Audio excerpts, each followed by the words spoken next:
সুপ্রিয় দর্শক, আসসালামু আলাইকুম। আজকে চিকেন এবং পটেটো দিয়ে খুবই মজাদার একটি বিকালের নাস্তা তৈরি করেছি। আর এই নাস্তাগুলো তো বাচ্চারা খুবই পছন্দ করে। এই নাস্তাগুলো খুবই ক্রিসপি হয় আর খেতে ভীষণই মজাদার হয়। আপনারা ঝটপট বাচ্চাদের বিকালের নাস্তায় বা যেকোনো সময়ই ঝটপট এগুলো তৈরি করে দিতে পারবেন। সসের সাথে খেতে ভীষণ মজার হয়। চলুন দেখে নেওয়া যাক কিভাবে এই রেসিপিটা আমি সম্পন্ন করে নিলাম। রেসিপিটা করার জন্য প্রথমে আমি এখানে কিছুটা অংশ বোনলেস মাংস নিয়েছি আর এই হাড় ছাড়া মাংসগুলো কিন্তু আমি ছোট ছোট করে কেটে নিয়েছি। আপনারা চাইলে এর থেকেও বেশি ছোট করে নিতে পারেন। এখন এর মধ্যে দিয়ে দিলাম ১ চামচ লাল মরিচের গুঁড়া, 1/2 চামচ পরিমাণ হলুদ গুঁড়া, 1 চামচ দিয়ে দিব ধনিয়া গুঁড়া, 1 চামচ দিয়ে দিব ভাজা জিরের গুঁড়া, 1/2 চামচ পরিমাণে দিয়ে দিব গরম মসলার গুঁড়া, 1/2 চামচ পরিমাণে দিয়ে দেব আমি গোলমরিচের গুঁড়া। দিয়ে দিচ্ছি স্বাদ মতো লবণ। এখন দিয়ে দিব ১ চামচ পরিমাণে আমি আদা রসুনের পেস্ট। আর দিয়ে দিচ্ছি ১ চামচ পরিমাণে সয়া সস। সবশেষে দিয়ে দিব ২ চামচ পরিমাণে টক দই। এখন সবগুলো উপকরণ একসাথে দিয়ে হাত দিয়ে আমি মাখিয়ে ম্যারিনেট করে রাখবো। মাংসের মধ্যে যে সকল উপকরণ আমি ব্যবহার করেছি এতে করে কিন্তু মাংসটা খুবই ক্রিস্পি হবে এবং খুবই টেস্টি হবে। তাই সবগুলো উপকরণ দিয়ে এভাবে মাখিয়ে আপনারা ঘন্টাখানেকের মতো রেখে দেবেন। এরপরে আমি এখানে দেখুন ৩টা আলু নিয়েছি আর আলুগুলো আমি খুব পাতলা পাতলা স্লাইস করে কেটে নিয়েছি। এখন খুব দ্রুত এগুলো ধুয়ে নিতে হবে, না হলে দেখা গেছে এগুলো আলুর কষে কালো হয়ে যেতে পারে। ভালো করে হাত দিয়ে আমি কষলিয়ে কষলিয়ে ধুয়ে নিচ্ছি। পানি থেকে ঝরিয়ে নিলাম। এখন আমি 1/2 চামচ পরিমাণে লবণ দিয়ে এখন একটু এই আলুর গায়ে লাগিয়ে দিচ্ছি। এতে করে কিন্তু আলুগুলো খেতে খুবই ভালো লাগবে। সবগুলো মাখিয়ে নিচ্ছি আর এদিকে আমি ১ ঘন্টা পরে চলে আসলাম চিকেনের কাছে। এখন নাস্তাগুলো তৈরি করে নিচ্ছি। একটা আলুর স্লাইসের মধ্যে দেখুন ১ টুকরা মাংস দিয়ে আমি টুথপিক দিয়ে এভাবে আটকিয়ে দেব। এই নাস্তাগুলো তৈরি করা খুবই সহজ। আপনারা বন্ধুরা যে কেউ একবার দেখলেই তৈরি করে নিতে পারবেন। খুব সহজেই এই নাস্তাগুলো তৈরি করে যায় এবং বাচ্চারা খুব তৃপ্তি সহকারে খেতে পারে।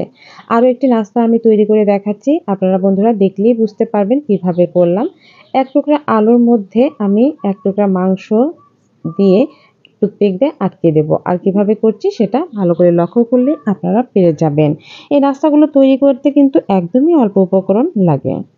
সবগুলো নাস্তাই এভাবে আমি প্রথমে তৈরি করে নেব। তারপরে হচ্ছে আমি এগুলো ভেজে নেব। আর দেখেই বুঝতে পারছেন বন্ধুরা এগুলো কতটা লোভনীয় হতে পারে। দেখেই মনে হচ্ছে খুবই মজাদার হবে।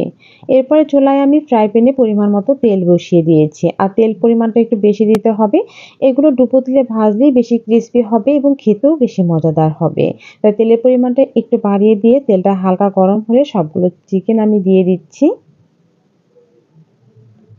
সবগুলো চিকেন আমার দেওয়া হয়ে গেলে চুলার আঁচটা মিডিয়াম হিটে রেখে এগুলো ভেজে নিতে হবে। একেবারে হাই হিটে করলে দেখা গেছে এগুলো উপরের অংশটা পুড়ে যেতে পারে, ভিতরে মাংসটা ভালো করে কুক হতে পারবে না। এজন্য মিডিয়াম হিটে চুলার আঁচটা রেখে উল্টিয়ে পাল্টিয়ে ভেজে নিতে হবে। একটু উল্টিয়ে পাল্টিয়ে আমি দিচ্ছি। এভাবেই ধীরে ধীরে এই নাস্তাগুলো ভেজে নিতে হবে। আপনারা দেখেই তো বুঝতে পারলেন বন্ধুরা কত অল্প উপকরণ দিয়েই নাস্তাগুলো তৈরি করে নেওয়া যায়। অনেক সময় দেখা গেছে মুরগির এই ব্রেস্টের মাংসগুলো খেতে চায় না। এগুলো রেখে কিন্তু আপনারা বাচ্চাদের এভাবে নাস্তা তৈরি করে দিতে পারেন। এতে করে বাচ্চারা খুব তৃপ্তি সহকারে খেতে পারবে এবং মাংসগুলোও কিন্তু খাওয়া হয়ে যাবে। আমি তো আমার বাসায় কিন্তু এগুলোই করে থাকি। বুকের যে মাংসগুলো থাকে সেগুলো আলাদা রেখে দিয়ে বাচ্চাদের এভাবে নাস্তা তৈরি করে দিই। আপনারাও কিন্তু এগুলো তৈরি করে দিতে পারেন। উল্টিয়ে দিচ্ছি আমি ১ পিঠ। ১ পিঠ হলে ভালোভাবে উল্টিয়ে পাল্টে আরও ১ পিঠ নেড়েচেড়ে আমি নাস্তাগুলো সম্পূর্ণ ভেজে নেব। নাস্তাগুলো কিন্তু আমার প্রায় হয়ে এসেছে। যেহেতু ব্রেস্টের মাংস এগুলো সিদ্ধ হতে খুব বেশি একটা সময় লাগবে না। তা আমি আরও একটু উল্টে পাল্টে ধৈর্য নিয়ে চিকেনগুলো ভেজে নিলাম।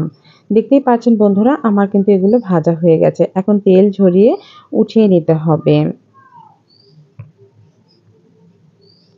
তৈরি হয়ে গেল চিকেন এবং আলু দিয়ে মজাদার একটি নাস্তা। আর এই নাস্তাগুলো দেখেই বোঝা যাচ্ছে কতটা লোভনীয় হতে পারে। খেতে কিন্তু তার থেকেও বেশি টেস্টি হয়েছিল।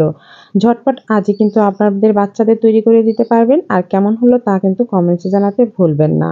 রেসিপিটা যদি ভালো লেগে থাকে তাহলে লাইক, কমেন্ট, শেয়ার করতে পারেন। আর এরকম নতুন নতুন রেসিপি নিয়ে আবারও হাজির হয়ে যাব আপনাদের সামনে। আজকের ভিডিওটা দেখার জন্য সবাইকে অসংখ্য ধন্যবাদ। সবাই ভালো থাকবেন, সুস্থ থাকবেন। আল্লাহ হাফিজ।